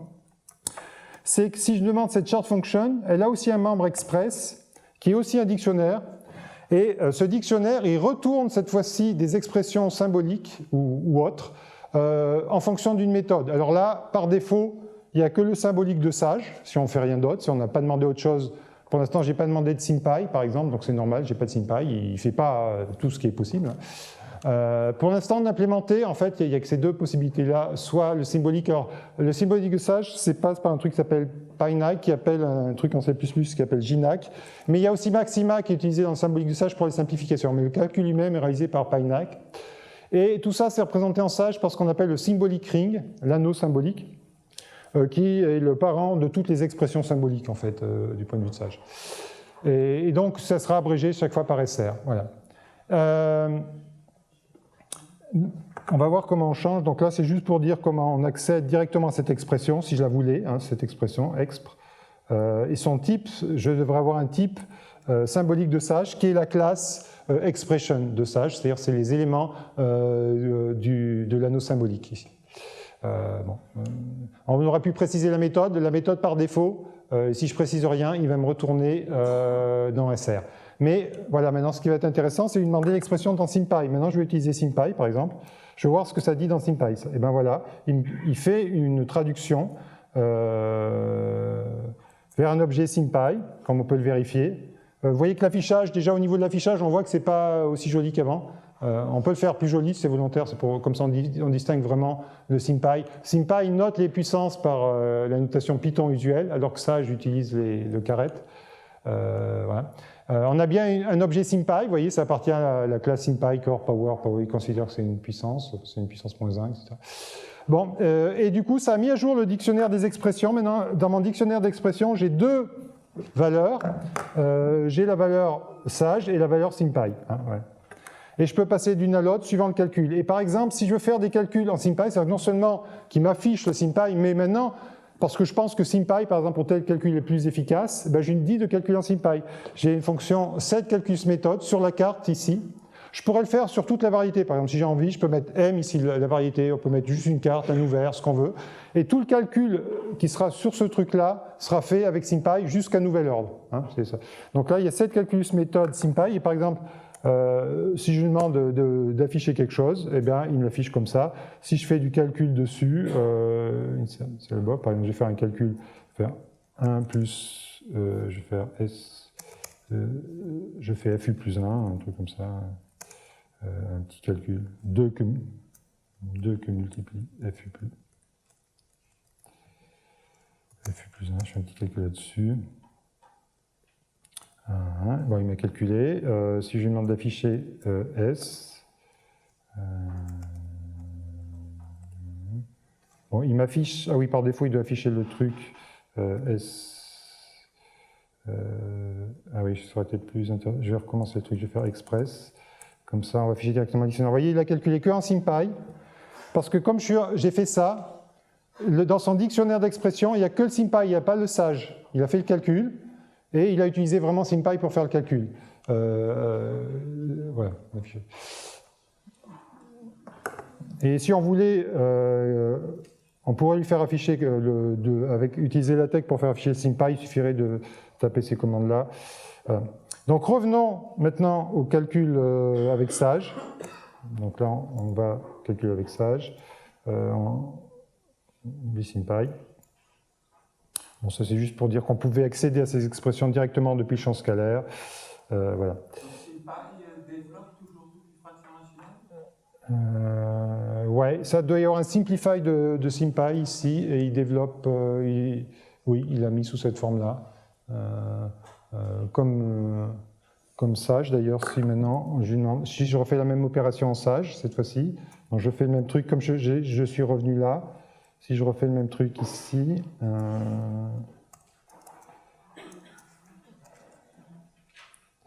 et si je lui demande d'afficher ce qu'il a calculé. Donc maintenant je suis au niveau de SR, donc c'est la même expression en fait, il a fait la même simplification. Voilà. Donc maintenant, on va en venir, pour les 10 minutes qui restent, à un concept important, oui, parce que ça va être la base du calcul tensoriel. Parce que ça va être la base des modules, en fait. C'est l'anneau, enfin plus précisément l'algèbre des fonctions des champs scalaires. Alors cette algèbre des champs scalaires, hop, je vais peut-être mettre Cette algèbre des champs scalaires, on va la voir là. Donc si on prend l'ensemble de tous les champs scalaires sur la variété, encore une fois j'ai supposé que tout était c'est infini. Par définition, les champs scalaires sont définis partout, c'est ça, il n'y a pas de point d'intermédiation. Oui, ils sont définis sur toute la variété. Alors ça pourrait être, en ce moment on peut remplacer le M par un U, un ouvert, on peut considérer le champ scalaire défini que sur un ouvert, hein, c'est tout à fait possible, puisque tous les ouverts de la variété sont considérés comme des variétés elles-mêmes, donc toutes ces fonctions-là on peut les appeler que sur U, que sur V, que sur M, etc. Donc, cet ensemble de tous les champs scalaires, c'est évidemment un espace vectoriel sur le corps de base. On peut additionner deux champs scalaires, les multiplier par un réel, etc. Mais c'est aussi, ça a aussi une structure d'anneau commutatif par la multiplication point à point. C'est-à-dire que la multiplication de deux champs scalaires, c'est évidemment la multiplication de ces deux champs scalaires au point considéré. Enfin, voilà. Donc, voilà. Donc je pense que c'est à peu près clair. Et à ce moment-là, c'est implémenté comme ça, les champs scalaires, voilà le schéma d'implémentation. Du côté élément, c'est la classe scalar field qu'on vient de voir, là, qui manipule les champs scalaires, avec plus précisément ce qu'on a vu, nous c'est diff scalar field, parce qu'on est au niveau différentiel, ici. Et le parent correspondant, ça s'appelle scalar field algebra, et plus précisément, dans notre cas, diff scalar field algebra, qui est un classe parent, encore une fois. Voilà. Et voilà, donc... je reviens à ma feuille de calcul. Tac. Donc, comment on récupère cette algèbre? Eh bien, on a une commande, encore une fois. On pourrait faire m.tab, voir ce qui nous retournerait ça. Ça s'appelle scalar field algebra. Et si je lui demande ça, eh bien, il va me retourner, voilà, un truc et ça. Si on demande quelle est la catégorie de cette bête-là, c'est une algèbre commutative. Alors là, sur SR, parce qu'en fait, comme on n'a pas de représentation de R dans Sage, représentation abstraite, j'entends. Là, cette fois-ci, il a pris SR, c'est-à-dire l'anneau symbolique comme une espèce de proxy, en quelque sorte, pour R. Mais c'est pas très utilisé, il fallait un corps. Bon. C'est pas bon. Voilà. Ce qui est important, c'est que ce soit une algèbre commutative. Encore une fois, la classe qui est vraiment créée, c'est diff scalar field algebra WEF catégorie. Alors, je vous ai dit tout à l'heure, ce mécanisme des catégories dans Sage, ça permet d'ajouter de manière dynamique à la création des objets des fonctionnalités supplémentaires à votre objet qui viennent des catégories, qui ont déjà été implémentées par la personne qui a implémenté les algèbres commutatives, typiquement. La catégorie des algèbres commutatives. Et là, je vous montre un exemple qui est trivial, certes, mais un exemple, c'est cette fonction is commutative. Cette fonction, c'est pas quand on a écrit la classe diff scalar field pour les champs scalaires, pour l'algèbre des champs scalaires sur une variété, on n'a pas créé cette fonction. Elle a été créée en fait au niveau des catégories. Alors cette fonction, elle est triviale parce qu'évidemment là, il va répondre true, hein, puisque c'est une algèbre commutative. Et pour vérifier que ça a bien été créé au niveau des catégories, on peut demander quel est le code de cette fonction. Alors pour avoir le code dans Sage, je vous ai montré tout à l'heure le simple point d'interrogation, le double point d'interrogation, simple point d'interrogation, ça renvoie la documentation, mais le double point d'interrogation, ça renvoie aussi le code, puisque c'est open source. Et là, on a le code de cette fonction, vous voyez, c'est du code Python, def is commutative. Et surtout, ce qui est intéressant pour le propos ici, c'est de regarder où est-ce qu'il est défini ce code. Eh bien, il est défini dans la partie catégorie de Sage. Et même sur les magmas, en fait, c'est défini pour tous les magmas. Et puisqu'on est dans la catégorie des magmas commutatifs, c'est un code trivial, il fait return true. Hein, bon, le code en lui-même n'est pas très intéressant, mais pour vous dire que c'est un exemple de fonctionnalité qui a été ajouté par la couche catégorie de Sage, puisqu'on a déclaré notre algèbre dans la catégorie des algèbres commutatives. Voilà. Bon. Donc on peut lui demander par vérifier des choses triviales. Est-ce que f appartient à cette algèbre, le champ scalaire qu'on avait défini précédemment, évidemment. Non seulement ça appartient, mais son parent au sens de Sage, c'est l'algèbre elle-même. Et dans cette algèbre, on peut lui demander, lui poser des questions. Par exemple, quel est ton zéro? Le zéro de cette algèbre, c'est un champ scalaire qui vaut 0 sur toute la variété. Hein, c'est le champ scalaire constant. Quel est ton élément unité? Eh bien, c'est un champ scalaire qui vaut 1 partout. Ouais. Tu as d'abord défini f, Oui. puis tu as défini... Alors, effectivement, quand j'ai fait cette commande-là, je ne l'ai pas définie, là, j'ai récupéré en fait l'algèbre. C'est-à-dire que, je vais vous montrer, revenons à la définition de f, c'est une bonne question. Effectivement, j'ai défini f comme ça. Et cette commande-là, Qu'est-ce qu'elle a fait? Elle a été voir, est-ce que l'algèbre existe déjà? Le parent, il commence toujours par construire les parents avec les éléments. Comme l'algèbre, j'en avais pas encore eu besoin, il ne l'avait pas construite, il construit qu'en fonction des besoins. Et à ce moment-là, il a été construire l'algèbre et il m'a retourné un élément qui est l'élément correspondant à mes spécifications. Et quand je fais la commande ici, scalar field algebra, simplement, il a vu qu'elle existait déjà, elle est unique, et là, il me l'a simplement retourné comme objet Python. Hein. Voilà. Oui, maintenant on va examiner pour finir, oui, dans les quelques minutes qui restent, 1 minute. On finira peut-être demain matin alors. Mais... C'était 4 minutes, mais c'était dire qu'on peut... Ah, d'accord, c'est pas 1 minute, d'accord, ok, je comprends. C'est le. Ok. D'accord, j'avais compris. Merci. Là, on va faire une opération, je vais vous montrer comment ça marche. Maintenant, le calcul, on va rentrer dans l'aspect vraiment calcul avec ces objets. Là, je vais faire une addition de 2 champs scalaires. J'ai mon champ scalaire f que j'avais défini précédemment, et je veux lui afficher l'unité, hein, le 2 fois CM1, là que j'ai vu. Donc le CM1, c'est celui-là, c'est trivial, champ constant égal à 1. Et si on voulait juste écrire f plus 2? Oui, on pourrait, mais ça on va le voir par la suite. Tu as devancé, l'exemple arrive après. F plus 2, il va faire ce qu'on appelle une coercition, ou coercion en anglais. Il va transformer le 2 en un champ constant de valeur 2 sur la sphère, et ensuite il va faire l'addition. Mais ça, je vais montrer d'abord l'exemple le plus simple, quand on a 2 objets du même type, 2 champs scalaires, 2 vrais champs scalaires, on va dire. Et donc ça, il le fait sans brancher, évidemment, il a additionné, vous pouvez vérifier, il y a eu des simplifications de fait, il a réduit au même dénominateur, il a additionné 2, bon. On peut demander la valeur au point P. Pour F, rappelez-vous, ça faisait 1/6, donc là ça fait 1/6 plus 2, apparemment ça fait 13/6, ça doit être vrai. Hein. Et alors, si on veut voir ce qu'il fait... Est-ce que, au final, et si tu n'avais pas mis point display, là, tu fais juste H, qu'est-ce qu'il dit? Ah, et H, il va me dire, faisons-le. Je vais le faire dans une cellule en dessous. Hop. Il va m'afficher par son symbole latex s'il en a un. Sinon, il va me dire en toutes lettres. Ce que c'est, comme je n'ai pas défini de symbole latex, il me dit c'est un scalar field sur la variété. Si je voulais qu'il me l'affiche de manière un peu plus heureuse, d'ailleurs, vous voyez qu'il n'a pas mis de H ici à gauche, là, parce qu'il ne connaît pas. Je peux faire H setName H, je lui donne un petit nom. Donc maintenant, si je lui donne un petit nom et que je lui redemande ce que c'est que H, il va m'afficher simplement H. Il faudrait faire print H pour avoir l'information scalar field, à nouveau. Si je voulais avoir la même information que précédemment, je ferais print H. Là, il me dirait que c'est un scalar field.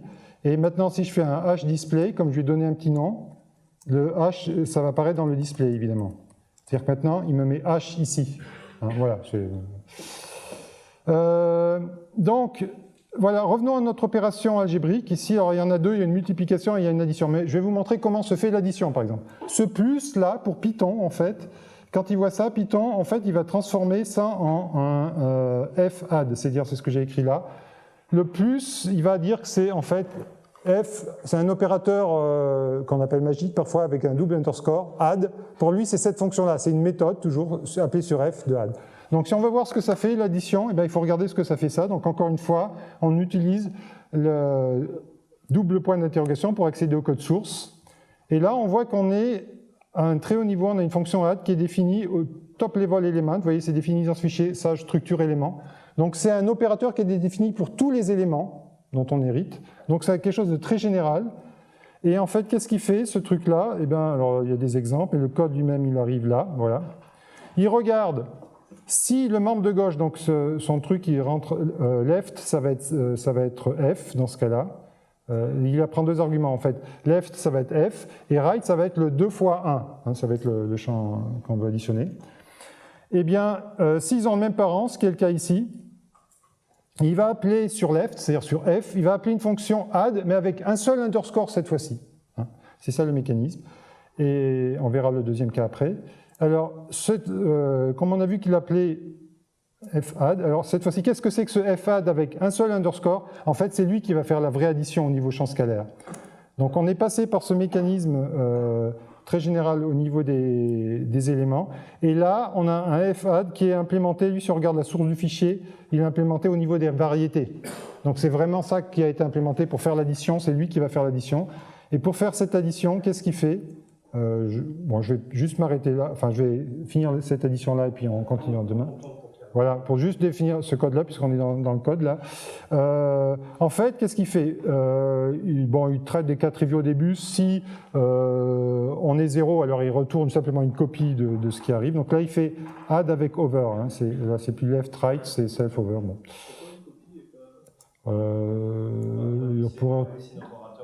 Il pourrait. Ouais, il n'y a pas de raison fondamentale. Bon. Mais dans les cas génériques, où c'est pas trivial, alors il va chercher des cartes communes. Il y a un outil de recherche de cartes communes. Et s'il ne trouve pas de carte commune, il dit « Ah, je ne vais pas pouvoir faire l'addition, je n'ai pas de carte commune sur ces champs scalaires. » Ça veut dire que tout n'a pas été bien défini. Par contre, si c'est une carte commune, il crée un résultat à partir du parent commun. L'avantage de ce mécanisme de passer d'abord par le add avec double underscore, il assure quand on arrive dans le add avec simple underscore que le parent des deux objets est bien commun. Donc on peut y aller tranquille, c'est pas un objet bizarre qu'il faut d'abord traduire. Là on a vraiment deux champs scalaires, donc on peut y aller, ils ont tous les deux des expressions sur des cartes, etc. Et donc on recherche cette carte, et après sur toutes les cartes communes on fait une boucle, et on fait l'addition carte par carte. Vous voyez, là il y a une addition qui est ici en fait, qui est l'expression dans cette carte, plus l'expression de cette carte. Et puis après, c'est juste la fin, on met des noms LaTeX éventuellement, et on retourne le résultat. Voilà. Donc je vais m'arrêter là, on finira peut-être demain, juste voir comment se fait cette recherche des cartes communes et vraiment se fait cette addition. Mais c'est ça le principe de rester au niveau des cartes. Voilà. Donc on va s'arrêter là aujourd'hui. Donc demain on finira cette addition pour voir vraiment le détail de l'opération algébrique. Et on verra comment ces champs scalaires et surtout cette algèbre des champs scalaires est utilisée pour le calcul tensoriel sur la variété. Voilà, c'est ça l'objet du cours de demain.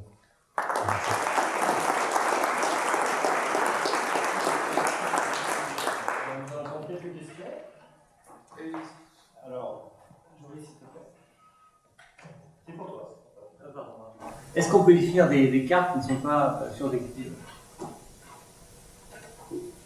Je ne sais pas ce que tu entends par là. Tu peux définir des sous-cartes. Ah oui, sur surjective, c'est-à-dire que c'est toujours le domaine de la carte. La carte, par définition, c'est un homéomorphisme, donc c'est bijectif, hein, une carte. Mais sur un ouvert de Rn. Ah oui, sur un ouvert de Rn, bien sûr. Alors oui, effectivement, dans l'exemple que j'ai montré ici, c'est pas le cas, puisqu'on va, c'est surjectif, pardon, je vois ce que tu veux dire. Les deux cartes sérographiques, l'image, c'est R2 dans les deux cas. Par contre, tu as d'autres types de cartes, par exemple les cartes des coordonnées sphériques, typiquement θ-phi, par exemple l'image de phi, c'est simplement 0 de pi. Donc ça, c'est tout à fait possible, c'est dans l'argument de chart, tu lui passes le range de tes coordonnées. Et tu peux même avoir des restrictions, tu peux lui passer le range, et si c'est plus compliqué qu'un simple range, tu as une expression coordonnée, ça peut être une expression symbolique, par exemple x2 plus y2 supérieur à 1, si tu veux être en dehors d'un disque, par exemple, des trucs comme ça. Tu peux lui donner des conditions comme ça sur tes cartes. Remarquez, ça peut limiter les divisions par 0. Voilà, ça peut... définir. Oui, complètement. Non, c'est prévu. Et XPF, ici. Comment? Si je veux faire XPF. L'exponentielle de f. Ah oui, tu peux le faire. C'est défini, l'exponentielle des champs scalaires. Toutes les opérations élémentaires sont définies. Si je fais S égale exp de f, hop, il ne branche pas. Et si je demande ce que c'est, je peux faire un display tout de suite on verra ce que c'est. Display. Parce que qu'est-ce que ça veut dire algèbre du coup il y a des textes qui sont définis. Qu'est-ce qu'il y a Oui, alors il va retourner un champ scalaire, il retourne un élément de l'algèbre. Mais pour le calculer, il a pris l'exponentielle, donc c'est une opération non algébrique, au sens d'une algèbre, et il a bien calculé l'exponentielle dans chaque carte. Hein, oui, bon. Je pourrais prendre le cosinus, pareil, machin, toutes les opérations standards sont définies. Marc a une question. J'ai une question qui n'est pas exactement très technique de l'exposer, mais plutôt qu'est-ce qui a fait qu'en tant que physicien tu t'es retrouvé à faire ça? C'est parce que moi, mon domaine, c'est la relativité générale, donc c'est des calculs avec typiquement tenseurs de courbure, des choses comme ça dans des espaces-temps, des espaces-temps de trous noirs, typiquement. Mon domaine de travail, c'est plutôt les trous noirs. Donc, souvent, c'est des calculs fastidieux. Au début, j'avais utilisé Mathematica, mais ça ne me convenait pas tellement. Et puis, j'ai entendu parler de Sage, et donc je me suis mis à utiliser Sage, et voilà, c'est ça la motivation. Et là, je travaille par exemple aussi en ce moment avec des collègues sur des espaces-temps de dimensions assez grandes, 5, 6, pour des histoires de correspondance à des SCFT, des choses comme ça. Donc c'est des espaces-temps où, comme la dimension est grande, si les calculs sont fastidieux, et c'est des choses qui ne seraient pas faisables à la main du tout. Je pourrais vous en montrer là, des exemples de trous noirs. Si vous allez sur la page Sage Manifold, il y a donc c'est juste pour répondre à la question. Tac, tac, tac.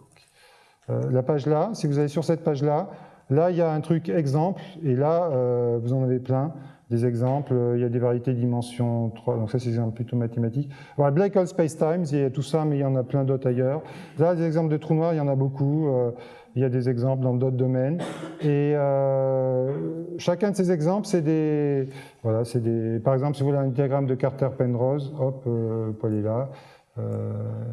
Et ça vous montre, voilà, on doit voir un truc pour dessiner un cadre, voilà, des choses comme ça. À la fin, on doit y voir le diagramme ici, voilà, ce qu'on appelle, c'est très utilisé par les relativistes, ce qu'on appelle des diagrammes de Carter-Penrose pour décrire des trous noirs avec les horizons, etc.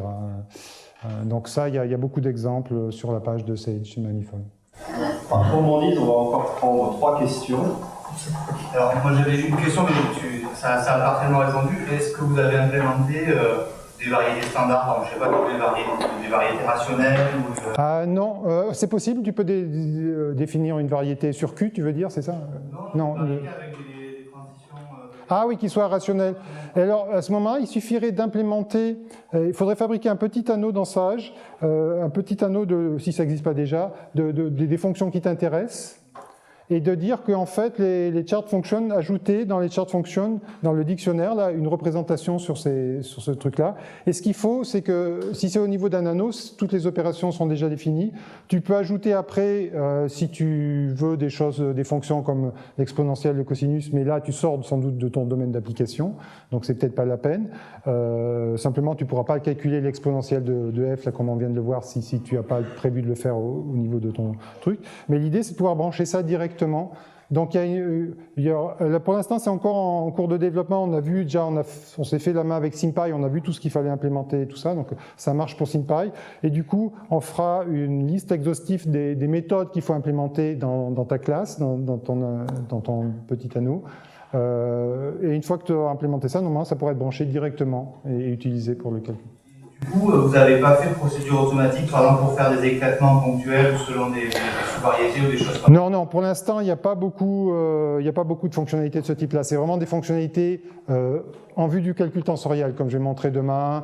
Voilà. Mais après, encore une fois, c'est un projet Sage, c'est un projet ouvert, donc toutes les bonnes volontés sont bienvenues. Si vous voulez implémenter certaines fonctionnalités parce qu'elles vous intéressent pour vos calculs à vous sur les variétés, évidemment, c'est bienvenu. Il y a une page, sur la page Sage Manifold, il y a une page, si vous n'êtes pas très familier avec le développement dans Sage, il y a une espèce de page qui s'appelle Contribute. Je ne sais pas pourquoi ça ne s'affiche pas. Là. Ah, c'est peut-être un problème de... On va écouter la question de Bruno, tu nous montres ça. Voilà, Contribute. Ma question, c'est... Bon, je veux dire que c'est la première fois que je vois une démo de Sage, je suis vraiment convaincu. Mais à part ça... Je comprends ton discours de dire que les calculs sont fastidieux et donc ça donne un... Et est-ce que tu as des problèmes d'efficacité aussi? Oui, alors pour ça on a parallélisé une partie, enfin il y a tous les calculs typiquement tensoriels où tu calcules en parallèle sur plusieurs composantes, des composantes de tenseur Neumann. Ça c'est parallélisé au niveau multiprocessing, c'est-à-dire c'est parallélisé sur autant de frais de cœur que tu peux avoir sur ta machine. Donc ça marche bien, c'est une parallélisation assez efficace. Mais c'est pas paralysé plus que ça, c'est-à-dire que c'est vraiment au niveau multifred. Et là, le gros des problèmes d'efficacité, c'est les simplifications. Là-dedans, dans ces calculs-là, ce qui prend du temps, c'est pas le calcul lui-même, hein, encore une fois, c'est ni même les conversions, quand même des conversions types, des choses comme ça, le passage par toutes ces structures de Sage, des fois qui sont un peu compliquées avec ces hiérarchies au niveau des parents, etc. Ça, c'est complètement négligeable. Ce qui prend vraiment le gros du temps, c'est les simplifications, qui pour l'instant sont faites par Maxima, qui sont faites Alors pour SymPy, on a pris les simplifications par défaut dans SymPy, mais pour l'instant on n'a pas mis encore de mécanisme. Par exemple, quand je disais tout à l'heure qu'on spécifie, par exemple pour une carte, comme on peut spécifier que la carte n'est pas surjective sur le domaine d'arrivée, mais seulement sur une partie, donc ça peut induire des simplifications. Par exemple, si une des variables est toujours positive, ben, vous pouvez l'utiliser pour des simplifications. Donc cette information-là, elle est passée au niveau sage. À un moment donné, on déclare que X est positif, par exemple, donc c'est un assume dans Sage. Et pour l'instant, on n'a pas encore écrit de mécanisme pour passer ça dans SymPy. Ça doit être possible, enfin j'imagine, c'est simplement que ça n'a pas été fait parce que c'est en cours de développement, c'est une interface SymPy. Et donc, à ce moment-là, SymPy pourra utiliser lui aussi cette information si on fait le calcul au niveau SymPy pour faire simplifier. Mais ça, c'est ce qui prend le plus de temps. Dans tous les calculs, c'est... Ouais. Est-ce que vous avez travaillé sur l'extension en fibre vectorielle, enfin fibrée ou groupe de Lie? Non. Alors, groupe de Lie, on en a parlé plusieurs fois. Pour l'instant, il y a à ce niveau-là, ça serait groupe de Lie. Faut voir, tout ça, c'est du calcul sur des cartes. Et souvent, pour les groupes de Lie, c'est pas très utile ce genre de point de vue. Mais on pourrait imaginer, effectivement, étendre ça au groupe de Lie. Après, encore une fois, c'est suivant les applications qu'on peut envisager. Merci notre Et sur le fibré, sur les fibres vectorielles? Non, pour l'instant, il n'y a pas même la notion de fibré qui pourrait être implémentée. Je veux dire, c'est du travail, tout ça, on pourrait effectivement introduire vraiment dans quelque chose qu'on pense faire plus tard. Vraiment la notion de fibré, maintenant qu'on a les variétés, ça semble assez naturel.